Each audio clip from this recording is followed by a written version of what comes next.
అండి, అందరికీ హాయ్. వంట వండే వరకు ఆగలేకపోతే పంట పండే వరకు ఎలా ఆగగలవు అనే సామెత మీకు తెలుసా అండి? అది మా అమ్మ నాకు అప్పుడు అలా అనేదండి.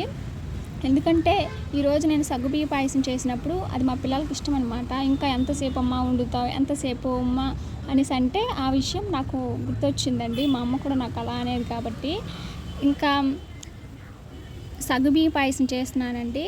ముందుగా నానబెట్టుకోవాలి, తరువాత కాసేపు ఆగాక బాయిల్ చేసి ఉడకబెట్టుకోవాలి. షుగర్ వేయాలి. షుగర్ వేసాక పాలు ఇంకా సేమియా కూడా వేసి ఉడకబెట్టుకోవాలన్నమాట. పచ్చి పాలు అయితే కాసేపు మరగాలండి పాలు వేసాక. ఇంకా వేడి పాలు అయితే పర్వాలేదు.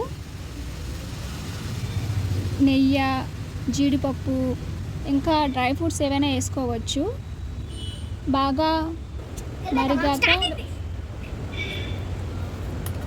ఇక దించుకోవడమేనండి.